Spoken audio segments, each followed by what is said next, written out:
وجہ تناب محترم مکرم معزز سامع حضرات اور عزیزان گرامی قدر، اللہ تعالیٰ کی حمد و ثنا اور حضور نبی کریم صلی اللہ علیہ وآلہ وسلم کی بارگاہ عالیہ مقدسہ میں نذرانے درود و سلام۔ اللہ رب العزت کا بے حد شکر ہے کہ اس نے ہم سب کو اپنے پیارے محبوب علیہ السلام کی امت اندر پیدا فرمایا، اور اللہ رب العزت کا یہ بھی شکر ہے کہ اس نے اپنی توفیق اور اپنے محبوب علیہ السلام کی توسل سے ایمان جیسی عظیم الشان نعمت سے مالا مال فرمایا۔ حضرات محترم، شعبان معظم کا مہینہ جاری ساری ہے، رمضان مبارک کا مہینہ قریب ہے۔ رمضان شریف کی تیاری کے لیے ہم نے اخلاص اور ریاض کے حوالے سے گفتگو کا آغاز کیا ہوا ہے، کیونکہ رمضان مبارک ایک ایسا عظیم اور مبارک مہینہ ہے کہ جس میں نیکیوں کا بھی بڑا خصوص سیزن ہے اور بخشش کا سیزن بھی ہے، اور ہماری جو تمنا ہے، جو آرزو ہے، جو ہماری خواہش ہے، وہ یہی ہے کہ ہم اخلاص اور ریاض کو پڑھیں، سنیں، پھر ہم کوئی بھی نیکی کریں، وہ چھوٹی ہے، وہ بڑی ہے، اللہ تعالیٰ اس ہماری نیکی کو ریاکاری سے، دکھلاوے سے اور غیروں کی رضا سے محفوظ فرمائے، اور اللہ تعالیٰ ہمیں استقامت کی دولت نصیب فرمائے، تاکہ ہمارا وہ عمل فقط اللہ تعالیٰ کی خوشنودی کے لیے، اللہ تعالیٰ کی رضا کے لیے، اللہ تعالیٰ کو خوش کرنے کی نیت سے ہو۔ اور گزشتہ جمعہ پر میں نے اس پر تفصیل گفتگو کی ہے، اور آج میں سے لگے دو باتیں بڑی خاص ہیں جو اللہ تعالیٰ کی توفیق سے میرے سامنے آ رہی ہیں، انشاءاللہ آپ تک پہنچ رہی ہیں۔ قرآن مجید کی، ویسے تو قرآن مجید میں بے شمار ایسے مقام ہیں جہاں اللہ تعالیٰ نے اخلاص پر گفتگو کی ہے، فکر دیا ہے، درس دیا ہے، سبق دیا ہے، تلقین کی ہے، ہدایات کی ہے کہ ریاکاری سے بچو اور میرے مقابلے میں غیروں کی رضا سے اور غیروں کو خوش کرنے سے اپنے آپ کو محفوظ فرمائیں۔ قرآن مجید میں کثیر مقام ایسے ہیں جہاں اللہ تعالیٰ نے اس پر بڑا زور دیا ہے، لیکن میں فقط اسی ایت پر ہی میں گفتگو کر رہا ہوں۔ اس کا تھوڑا سا مفہوم دوبارہ پھر پیش کرتے ہیں، پھر انشاءاللہ آقا صلی اللہ علیہ وسلم کی احادیث نبوی صلی اللہ علیہ وسلم کی طرف کرتے ہیں۔ دعا کریں کہ اللہ تعالیٰ ہم سب کو ریاکاری سے محفوظ فرمائے۔ اللہ تعالیٰ فرما رہا ہے اِلَّا الَّذِينَ، مگر وہ لوگ جنہوں نے تابوا، توبہ کی اور توبہ کر کے پھر وہ اصلحوا، انہوں نے اپنے آپ کو سنوار لیا، درست کر لیا، صحیح کر لیا۔ یوں سمجھ لیں کہ توبہ سے مراد یہ بھی ہے کہ ایک بندہ ریاکاری میں کام کرتا رہا، بخلابے میں کرتا رہا، پھر اس نے توبہ کر لی کہ باری تعالیٰ میں سچی توبہ کرتا ہوں کہ آج کے بعد میرا جو بھی عمل ہوگا وہ فقط تیرے لیے ہوگا۔ بس یہی مطلب ہے کہ وہ اللہ تعالیٰ یہ تو فرما رہا ہے کہ وہ اصل ہے، پھر وہ سمجھ گیا۔ تو سمرتا وہی ہے، درست وہی ہوتا ہے، صحیح وہی ہوتا ہے کہ اس کا ہر عمل اللہ تعالیٰ کی خوشنودی کے لیے ہو، اس کی خوشنودی کے لیے، اس کی رضا کے لیے، اس کو خوش کرنے کے لیے ہو.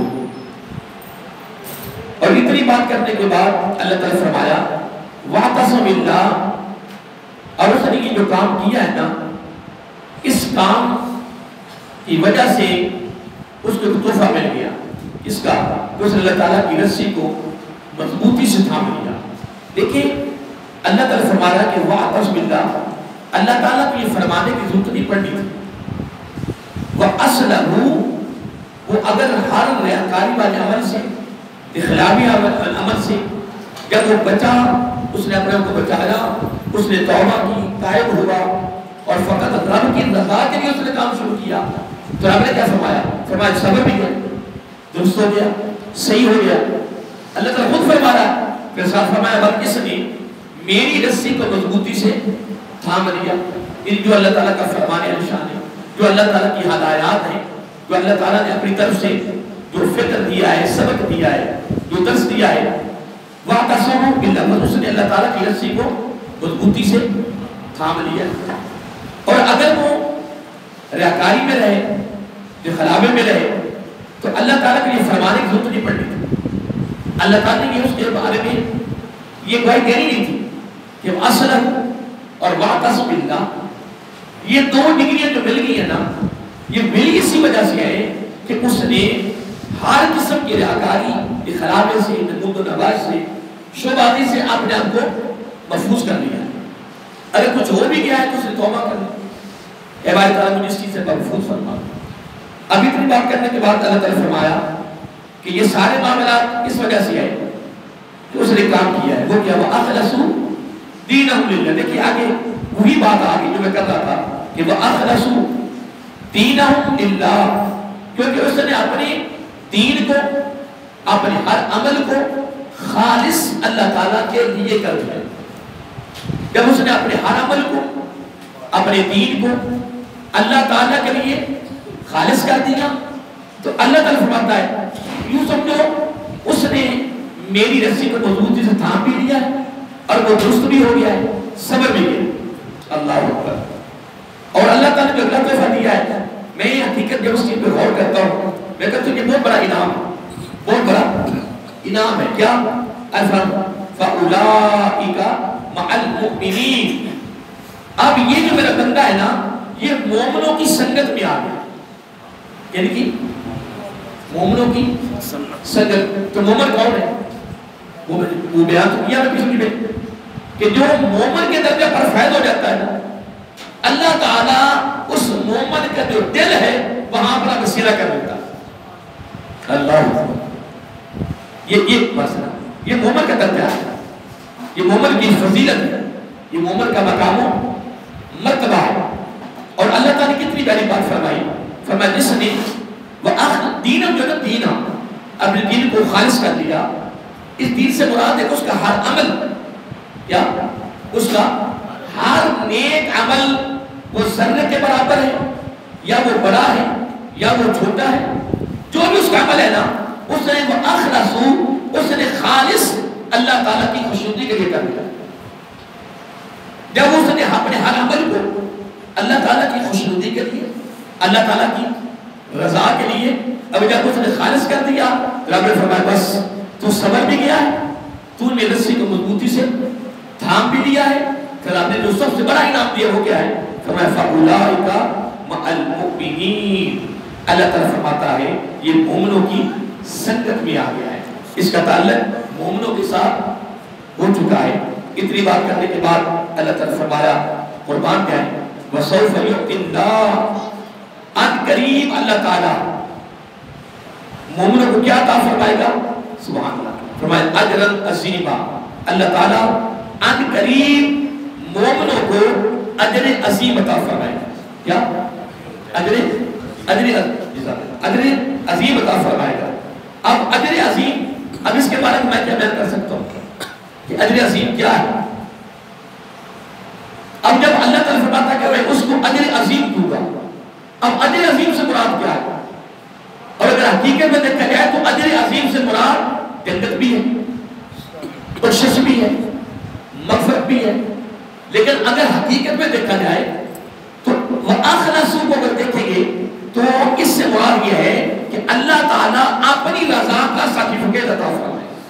جو ساری جنتوں کے بھی اوپر ہے، ساری تمام جنتوں کے اوپر ہے۔ ایک میں حدیث پاک میں پڑھ رہا تھا، آقا علیہ السلام نے فرمایا دوزخ نیچے کی طرف، گہرائی کی طرف ہے، کیا؟ دوزخ گہرائی میں ہے اور جنت اوپر کی طرف منزل ہے، جس طرح ہم زمین پہ بیٹھے ہیں، اور دوسری جنت کہاں ہے؟ جس طرح آسمان ہے، یہ اتنا وقف ہے۔ پھر تیسری جنت اتنے بلندی بھی ہوگی، پھر چوتھی اتنی بلندی بھی ہوگی، آخری کہاں ہوگی؟ آپ صحابہ کرام کہ یا رسول اللہ صلی اللہ علیہ وسلم پھر ایک جنت مجھے جنت میں جانے کے لیے کیسے جائے گا؟ فرمان کیا؟ آقا علیہ السلام نے فرمایا جنت کی تعریف یہ ہے، کیا؟ جنت کی تعریف یہ ہے کہ بندہ پھر جنت میں ہے نا، اس کو پتا چلا کہ فلاں جنت میں میرا بھائی رہ رہا ہے، کیونکہ بھائی کل درجات مما عامل، یہ بات سے نشید کر لیں کہ جس طرح دنیا میں امیر غریب ہے نا، جنت میں امیر غریب ہے، ایک پہلی جنت میں ہے، ایک دوسری میں، ایک تیسری میں، ایک چوتھی میں، ایک پانچویں میں، جی دیکھو نا وَلِكُلٍ دَرَجَاتٌ مِمَّا عَمَلَ، یعنی ہر ایک کو درجہ ملے گا اس کے اعمال کے برابر، اس کے اور ایک آدمی دوسرے کی ترجیح نہیں چھوڑی، ایک ہی دوسرے کی ترجیح پڑھی برابر ہو جائے نہیں۔ حَلْ يَسْتَوِي الَّذِينَ يَعْلَمُونَ وَالَّذِينَ لَا يَعْلَمُونَ، آقا اللہ تعالیٰ فرماتا ہے کہ اہل علم اور جاہل، کیا؟ علم والے اور جاہل کبھی برابر نہیں ہو سکتے۔ پھر سورۃ فاطر میں اللہ تعالیٰ نے ہر چیز کو الگ الگ واضح کر دیا، بڑی بڑی مثالیں دی، یہ کبھی برابر نہیں ہو سکتے، دور سائے کی مثالیں دی، اندر آنکھ والے کی مثالیں دی، بے شمار مثالیں دی، اور مثالیں دے دے کر پھر بندے کو سمجھایا۔ تو اللہ تعالیٰ فرماتا ہے وَلِكُلٍ دَرَجَاتٌ مِمَّا عَمِلُوا، اب جنت میں بھی ہر ایک درجہ اس کے اعمال کے برابر ملے گا۔ تو میں عرض یہ کر رہا تھا کہ عرض یا رسول اللہ صلی اللہ علیہ وسلم، اگر ایک بندے کے دل چاہے کہ میں دوسری جنت میں جانا ہے، تیسری میں جانا ہے، چوتھی میں جانا ہے، آٹھویں میں جانا ہے، کہ آقا علیہ السلام مجھے کروں، کیونکہ آٹھویں جنت میں میرے آقا علیہ السلام تشریف فرما ہوں گے اور سارے نبی وہاں موجود ہوں۔ تو عرض کیا تھا، میرے آقا علیہ السلام نے کمال ہی کر دیا، فرمایا جنت کی تعریف یہ ہے، جنت کا معنی یہ ہے کہ ایک بندہ پھر جنت میں ہے نا، اس کے دل میں خواہش پیدا ہوئی کہ میں آٹھویں جنت میں جاؤں، ابھی ارادہ نہیں ہوا وہ آٹھویں جنت میں پہنچ جائے۔ یہ جنت کی تعریف ہے، یہ جنت کی تعریف ہے۔ دیکھو نا پھر میرے آقا علیہ السلام نے فرمایا تمام جنتوں کے اوپر بھی ایک درجہ ہے، تمام آٹھوں جنت کے اوپر بھی ایک درجہ ہے، ایک عہدہ ہے، ایک فضیلت ہے۔ انکہ یا رسول اللہ صلی اللہ علیہ وسلم تمام جنتوں کے اوپر بھی ایک عہدہ ہے، تو نا ہر نے کہا تو جنت کی بھی ہو رہا، ایک بندے کی بخشش ہوگی، ایک بندے کی مغفرت ہوگی، ایک بندے پر راضی ہو گیا، اس پر خوش ہو گیا، تو اللہ تعالیٰ آپ کی طرف سے تحفہ کیا دے گا؟ بخشش کا۔ کس کا؟ تو جب اس کی بخشش ہو جائے گی تو وہ کہاں جائے گا؟ جنت میں جائے گا، تو اس میں تو نہیں جائے گا نا۔ تو اب دیکھو نا جب اللہ راضی ہوتا ہے تو اس کی بخشش ہوتی ہے، تو جب اس کی بخشش ہوتی ہے تو پھر وہ کہاں جاتا ہے؟ وہ جنت میں جاتا ہے، دوزخ سے وہ محفوظ رہ جاتا ہے، اللہ کے عذاب سے وہ محفوظ رہ جاتا ہے۔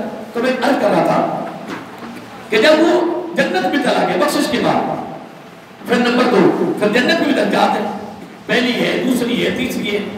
دیکھو نا میں آپ نے ترتیب سن لیا نا کہ جب رب راضی ہوا تو کیا ملی؟ بخشش۔ تو بخشش کے بعد کیا ہے؟ جنت۔ جب جنت میں جائے گا تو اس میں کیا فضیلت ہوگی؟ وَلِكُلٍ دَرَجَاتٌ مِمَّا عَمِلُوا، اعمال کے ذریعے اس کا درجہ ہوگا، پہلی ہے، دوسری، آٹھویں جنت جو بھی ہوگی، ٹھیک ہے نا۔ دو باتیں ہوگی۔ نمبر 3 آقا علیہ السلام نے فرمایا تمام جنتوں کے اوپر بھی ایک درجہ ہے۔ اب صحابہ کرام رضی اللہ عنہ اجمعین بڑے پریشان ہو گئے، تاجہ میں چلے گئے، یا رسول اللہ صلی اللہ علیہ وسلم کیا تمام جنتوں کے اوپر بھی کوئی جنت ہے؟ فرمایا ہاں جنت تو نہیں ہے پر درجہ ہے، فضیلت ہے۔ تمام وہ کیا ہے؟ فرمایا وہ اللہ تعالیٰ کی رضا ہے، وہ اللہ تعالیٰ کی رضا ہے۔ آپ نے میں نے یہاں بھی بیان کیا ہے کہ ایسے اعمال ہیں کہ جس عمل میں اللہ تعالیٰ 3 انعام دیتا ہے. کتنے؟ سارے بولیے کتنے؟ اللہ تعالیٰ 3 انعام دیتا ہے. پہلا انعام یہ کہ اللہ تعالیٰ اس کے ماضی کے سارے گناہ معاف کر دیتا ہے. نمبر 2، اللہ تعالیٰ اس پر جنت واجب فرما دیتا ہے. جب ماضی کے گناہ بھی معاف ہو گئے، اب اگلی بات کرنے کی ضرورت ہی نہیں ہے. جب سارے گناہ ہی معاف ہو گئے تو اس کے بعد بخشش کے بعد جنت ہے. لیکن آقا علیہ السلام نے کیا فرمایا؟ ماضی کے گناہ معاف ہونے کی ڈگری الگ ہے اور جنت واجب ہونے کی ڈگری الگ ہے، اور تمام جنتوں کے اوپر جو عہدہ ہے وہ اللہ تعالیٰ کی رضا ہے. اس لیے کہتے ہیں نا کہ جب بھی دعا مانگیں گے نا تو یہ نہیں کہنا اللہم انی اسألک الجنہ، یہ نہیں کہنا، بلکہ کہنا اللہم انی اسألک رضاک والجنہ. اے باری تعالیٰ مجھے فقط جنت کی ضرورت نہیں ہے، یہ بات قابل توجہ ہے کہ مجھے فقط جنت کی ضرورت نہیں ہے. اے باری تعالیٰ اللہم انی اسألک رضاک والجنہ. اے باری تعالیٰ اگر مجھے جنت دینی ہے نا، یا میرے جنت کا سوال تیری بارگاہ میں ہے، تو جنت مانگتا ہوں تیری رضا کے ساتھ. تیری ہاں آگے کیا بنا ہے؟ وَأَعُوذُ بِكَ مِنَ النَّارِ، نہیں کہنا وَأَعُوذُ بِكَ مِنْ غَضَبِكَ وَمِنَ النَّارِ، یا وَأَعُوذُ بِكَ مِنْ سَخَطِكَ وَمِنَ النَّارِ. اے بھائی تعالیٰ میں اگر دوزخ سے پناہ مانگتا ہوں تو تیرے غضب کے ساتھ پناہ مانگتا ہوں. یہ میرے آقا علیہ السلام نے خصوصی طور پر ترتیب دی ہے. کس کو؟ اپنی امتیوں کو ترتیب دی ہے. جنت مانگے تو کس کے ساتھ مانگنی ہے؟ یہ یاد رکھا کرے نا، یہ باتیں بڑی خاص باتیں. اللہ تعالیٰ سے جنت مانگنی تو کس کے ساتھ؟ اللہ کی رضا کے ساتھ. نمبر 2، اگر اللہ تعالیٰ سے دوزخ سے پناہ مانگنی تو اس کے غضب کے ساتھ. اب حضرت خضر ایک بہت بڑے بزرگ گزرے رحمۃ اللہ تعالیٰ، اسی موضوع کے ساتھ اس کا تعلق ہے. ان کو خواب میں اللہ تعالیٰ کا دیدار نصیب ہوا تو اللہ تعالیٰ فرمایا اے میرے پیارے بندے، اے خضر بھی، لوگ مجھ سے جنت مانگتے ہیں، لوگ مجھ سے جنت مانگتی ہیں، لیکن باجزید بستانی قربان جائے اہل رحم آپ مجھ سے جنت نہیں مانگتے. کہ مولا وہ کیا مانگتا ہے؟ کہنے کہ وہ مجھ سے مجھے کو مانگتا ہے. وہ مجھ کو یعنی مجھ سے مجھ کو مانگتا ہے. اللہ اکبر اللہ اکبر. اس کا جنت کا سوال کبھی کیا ہی نہیں، کبھی اس نے مجھ سے جنت نہیں مانگا.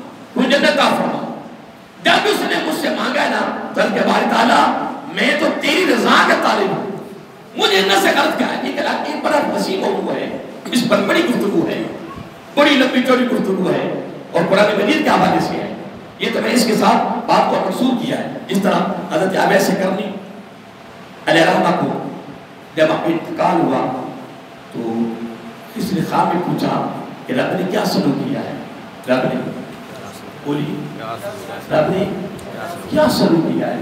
تو حضرت ابی کرنی اور آپ سب علم ہے، آپ نے ان کے بارے میں پڑھا ہوگا، سنا بھی ہوگا.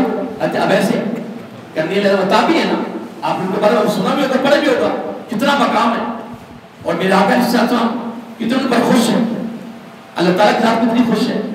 جب ان کا انتقال ہوا، ان کا وصال ہوا تو خواب میں کس نے کو دیکھا تو ملاقات کو پوچھا کہ رب نے کیا سلوک کیا ہے؟ آگے کہتے ہیں کہ رب نے مجھ سے کوئی دلیل نہیں مانگی.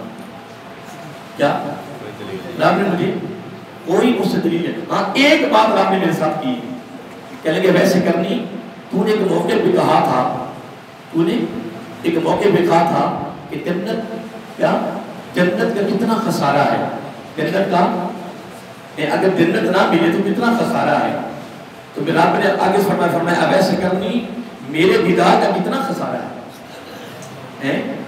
اگر میرا دیدار نہ ہوا تو کتنا، یعنی میں نے مسجد کی بھی ایک دفعہ میرے منہ سے جملہ نکلا تھا، میرے منہ سے ایک دفعہ جملہ نکل گیا تھا کہ یار نیکی بھی کرتے رہے، کیا نیکی بھی کرتے رہے تو اگر جنت نہ ملی تو کتنا بڑا خسارہ ہے، کتنا بڑا. تو رب نے مجھے کوئی مجھ سے اور چیز نہیں مانگی، میرا ہر عمل میں رب نے قبول کر لیا ہے. لیکن رب نے مجھے یہ بات بتا دی، فرمایا ویسے کرنی اگر جنت نہ ملے تو خسارہ ہے بندے کو، تو میرا دیدار بھی نصیب نہ ہو تو یہ بھی خسارہ. یہ بھی فساد ہے. اب آئیے قرآن ایت کریمہ کو آپ نے اس پر میں گفتگو کرتا رہا ہوں. اب میں ایت نمبر 147 کی بات کرنا چاہتا ہوں. یہ بات میری توجہ سے اللہ تعالیٰ فرماتا ہے ما یفعل اللہ بعذابکم. ایک جملہ بڑا خاص ہے. اللہ تعالیٰ فرماتا ہے کہ مجھے کسی کو عذاب دینے کی ضرورت کیا ہے. ہائے میں کسی کو عذاب کیوں دوں؟ دیکھو نا صبح سے شام تک اللہ تعالیٰ اگر روزے کو حکم کرتا ہے کہ فجر کی اذان سے لے کر مغرب کی اذان تک تو نے سارا دن میری خاطر اس کا مقابلہ کرنا ہے. جس طرح حضرت باقی یزید بستامی علیہ مدد کیا اے باری تعالیٰ. آپ نے بھی سنا نا کہ وہ دوسرے حضرت خضرمیہ علیہ السلام کو رب نے فرمایا خواب میں جب دیدار ہوا کہ اے میرے پیارے بندے ہر بندہ مجھ سے کیا مانگتا ہے. میں نے بھی بیان کیا یہاں تھک تو نہیں گیا ابھی کچھ ختم ہونے والی ٹائم تو ہو گیا میں کچھ دیر نہیں سکتا. ہر بندہ مجھ سے کیا مانگتا ہے لیکن باقی بستامی مجھ جنت نہیں مانگتا وہ مجھے مانگتا کہ بھائی تعالیٰ تو مجھے مل گیا. آج باقی بستامی خود عرض کر دیا کہ اے بھائی تعالیٰ تیرے تک پہنچنے کے لیے کون سا راستہ ہے کہ میں تجھے پا لوں تو مجھے مل جائے. جس طرح میں نے ایک مرتبہ بیان کیا تھا حضور علی بن الرحمٰن نے کشف المحجوب میں لکھا ہے کہ اعتبار یزید بستامی رحمۃ اللہ تعالیٰ کتنے سال جنگلوں میں پھرے. آپ کو یاد ہوگا بیان کیا کہ مرتبہ 30 سال کتنے 30 سال رب کی تلاش میں رہے کہ مجھے رب مل جائے مجھے رب مل جائے. فرماتے 30 سال میں جنگلوں میں پھرا کس کی تلاش میں رب کی تلاش میں. تو میں نے کہا باری تعالیٰ تیرے قریب آنے کے لیے کون سا راستہ ہے میں تجھے کیسے پاؤں. رب نے بڑا کمال دیا بڑا فرمایا اس نفس نے اپنے ہاتھ کو اٹھا لے قدم میری طرف بڑھا دے میں مل جائے. پھر حدیث پاک میں آتا ہے ایک دن گناہ بیٹھے ہوئے تھے اس کے یا رسول اللہ باتیں یاد رہے گی نا بولی مشکل تو نہیں. ایک دن صحابہ عرض کیا یا رسول اللہ صلی اللہ علیہ وسلم جنت میں جانے کے لیے کون سا عمل خاص کیا جائے. آقا نے اس نے بڑا خاطبہ دیا فرمایا جنت تو دور ہے. کیا جنت تو دور ہے جنت صرف 2 قدموں پہ ہے. کتنے صرف 2 قدموں پہ جنت ہے. 2 قدموں کے بعد جنت آ جائے. وہ لوگ تو بڑے بڑے تعجب میں چلے گئے کہنے گے آقا کیا جنت فقط 2 قدموں پہ ہے. فرمایا 2 قدموں پہ. پھر آقا علیہ السلام نے زبان نبوت سے کمال خوبصورت تحفہ دے دیا. فرمایا 1 قدم نفس پر 1 قدم جنت. جس نے نفس کو قابو کر لیا اور اللہ کے تابع کر دیا جب وہ بندہ رب کے تابع ہو گیا یوں سمجھو کہ وہ جنت میں ہی پھر رہا وہ جنت میں پھر رہا دنیا میں رہ کر جنت میں پھر رہا. آقا علیہ السلام کی قول حدیث ہے فرمایا میری امت میں سے کچھ لوگ ایسے ہیں میری امت میں سے کچھ لوگ ایسے ہیں کہ جنت روزانہ ہم کو پکارتی ہے جنت روزانہ ہم کو پکارتی ہے. پھر آقا علیہ السلام نے فرمایا لوگ جنت مانگتے ہیں لیکن میری امت میں سے کچھ لوگ ایسے ہیں جنت خود ان کو مانگتی ہے. جنت ان کی مشتاق ہے جنت ان کی عاشق ہے جنت ان کی طالب ہے. اور کیا کہا وہ ان کا عمل کیا ہے اور ان اعمال میں سے ایک عمل آگے آ رہا ہے. ان اعمال میں سے ایک عمل آگے ان قریب آ رہا ہے اس کا نام ہے رمضان المبارک. رمضان المبارک. پھر ایک میں بات اور بیان کر دوں دربار عالیہ صوفی آباد کی جامع مسجد میں بڑی خاص بات ہے. آپ نے حوض کوثر کے بارے میں کیا سنا کتنی حوض کوثر ہے؟ پریشان ہو گئے یار میں سوال نہیں کر رہا. اکثر ماشاءاللہ اتنی آپ سامان پڑھ بیٹھے ہو ماشاءاللہ آپ میں سے کئی لوگ مجھ سے بھی زیادہ علم رکھنے والے بیٹھے سینئر ہے مجھ سے ماشاءاللہ. حوض کوثر حوض کوثر ایک ہی ہے نا ایک ہی ہے. پریشان ہو گئے کیا حوض کوثر کتنی ہے؟ ایک ہی. لیکن میں نے امام جلال الدین سیوطی علامہ کی کتاب میں بڑی سند کے ساتھ لکھا انہوں نے 650 کتابوں کے مصنف ہیں 106 مرتبہ 175 مرتبہ 172 مرتبہ جاگتے ہوئے نبی پاک کا دیدار ہوا اور کئی سینکڑوں مرتبہ خام میں دیدار ہوا. امام جلال السیوطی علیہ الرحمہ بہت بڑے امام گزرے، 650 کتابیں لکھی ہیں قرآن و سنت کی روشنی میں. اللہ اکبر. بڑی سنت حدیث لکھتے ہیں. آقا علیہ السلام نے فرمایا کیا فرمایا؟ 2 ہیں. کتنی؟ حوض کوثر کتنی ہے؟ 2. وہ روزہ کی بات آئی نا تو میں تو صاحب یہ بھی حدیث سنا. کتنی حوض کوثر ہے؟ ایک حوض کوثر پہ خود آقا علیہ السلام تشریف فرما ہوں گے، دست نبوت سے بڑھ بڑھ کے جام پلائیں گے، اور دوسرے حوض کوثر پر امیر المومنین حضرت علی مرتضی حیدر قرار باب مدینۃ العلم رضی اللہ تعالی عنہ بیٹھے ہوئے. ایک حوض کوثر پہ میرے آقا اور آپ کے آقا بیٹھے ہوئے نبی ہوں گے، اور دوسری حوض کوثر پہ حضرت علی رضی اللہ عنہ. لیکن اس میں ایک فرق ہے. جس حوض کوثر پہ نبی پاک اس طرح بیٹھیں گے اس میں ہر نیک عمل کرنے والا آئے گا، میرا آقا دست نبوت سے بھر بھر کے جام پلائیں گے. لیکن جو حوض کوثر حضرت علی رضی اللہ تعالی عنہ کے زیر سرپرستی چل رہی ہوگی نا، اس میں صرف ایک ہی عمل والا آئے گا. آقا کی امت میں سے میرا آقا نے فرمایا ایک ہی عمل والے آئیں گے. وہ کون ہوں گے؟ وہ روزہ دار ہوں. کیونکہ حضرت علی کا قول ہے نا رضی اللہ تعالیٰ عنہ کہ گرمیاں ہوں یا شدید گرمی ہو پھر علی روزہ رکھے تو لطف نہ آئے. اس لیے پھر رب نے حضرت علی رضی اللہ تعالیٰ کی یہ تو فرق دیا. فرمایا ایک حوض کوثر ہوگی جس پر علی تو ہوگا، اللہ اکبر. پھر اس پر فقط انہی لوگوں کی قطار لگے گی جو میرے آقا کی امت میں سے روزہ دار ہو، اور مخصوص وہ حوض کوثر روزہ داروں کے لیے ہوگی. اس کے آگے تعریف ہے اس حوض کوثر کا پانی کیسا ہوگا، اس کا وہ جام کیسا ہوگا، حوض کوثر اس کی ساری تعریف حدیث میں بھی لمبی تھوڑی ملتی ہے. باقی میں ایک بات حدیث پاک سے آپ کا کوٹ کرتا جاؤں، اس کے بعد تب ٹائم بھی ہو رہا ہے. ایک بڑی خاص بات ہے، میں اخلاص کے حوالے سے بات کرنا چاہتا ہوں. ما كانت الدنيا لتجعل الله فقره بين عينيه وفارقها ارغب ما يكون فيها وانتم الاخر نيته جعل الله تعالى غناه في قلبه وجمع عليه ضيعته وفارقها ازهد ما يكون فيها. یہ میں نے حدیث عبداللہ بن عمر رضی اللہ کے حوالے سے آپ کو میں نے سنا دی ہے.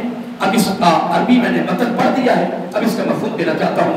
دعا کہ اللہ تعالیٰ ہمیں ہر عمل فقط رب کی رضا کے لیے کرنے کی توفیق عطا فرمائے. اب سن لیں آقا علیہ السلام نے فرمایا، نبی کون ہے؟ حضرت عبداللہ بن عمر رضی اللہ تعالیٰ عنہ. وہ فرماتے ہیں آقا علیہ السلام نے فرمایا جس نے فقط دنیا کی نیت کی، ہائے دنیا ہائے دنیا، کیا دنیا مل جائے گی؟ نہیں ملنی. جب رب نے جو پیدا کیا ہے، رب نے جو پیدا کیا ہے تو رب نے تو روزی دینی ہے. اور میں شب برات کے رات یہاں بیان کر رہا تھا، کیا کر رہا تھا بولیے؟ بیان کر رہا تھا، میں کمالہ دے رہا تھا. میں نے کہا بارہ پارا وَمَا مِن دَابَّةٍ فِي الْأَرْضِ، فرمایا زمین میں کوئی چلنے پھرنے والا جاندار ایسا نہیں ہے. اللہ اکبر. کیا فرمایا؟ زمین پر چلنے پھرنے والا کوئی ایسا جانور نہیں، جاندار نہیں ہے، کوئی ایسا جاندار نہیں ہے جو زمین پہ چلنے پھرنے والا ہو. فرمایا إِلَّا عَلَى اللَّهِ رِزْقُهَا، اس کے رزق کا ذمہ رفعتا میرے ذمہ. ہر چلنے پھرنے والا جاندار کا رزق میرے ذمہ ہے، میں اس کو رزق دے رہا ہوں. وَيَا مُسْتَقَرَّهَا مُسْتَوْدَهَا كُلٌّ فِي كِتَابٍ مُبِينٍ. پھر ایک اور مقام پر فرماتا ہے کہ میں نے جس کو بھی پیدا کیا نا وہ میری نظر میں ہے. یہ نہ کہنا کہ میری نظر سے ادھر گیا ہے، فرمایا کہ میری طاقت، میری قوت، میری قدرت، میرا کمال، یہ میرا کمال ہے، یہ میرا علم ہے کہ میں نے جس کو پیدا کیا ہے وہ میری نگاہ میں. لیکن حدیث سن لیں پھر اس کو بتا اجازت چاہتا ہوں. آقا علیہ السلام نے فرمایا جس نے فقط کس کی نیت کی؟ بولیے دنیا کی نیت کی، اللہ تعالیٰ پھر غربت کو، افلاس کو پھر اس کی آنکھوں کے سامنے لے آتا ہے. پھر وہ دنیا سے پتہ کب جاتا ہے؟ اللہ معاف کرے، اس سے بڑا عذاب نہیں ہے، اس سے بڑا عذاب نہیں ہے. اللہ تعالیٰ اس کو دنیا سے اس وقت لے جاتا ہے جب اس کی خواہشیں، اس کی تمنائیں عروج پہ چلی جاتی ہے. ہائے دنیا ہائے دنیا. پھر اس دنیا کے لالچ کی طرف پھر جاتا ہے. ادھر دنیا کا لالچ بڑھتا ہے، ادھر اللہ تعالیٰ اس کو فوراً حتی زرتم المقابر، ادھر موت آ گئی اور قبر میں. اللہ اللہ اکبر.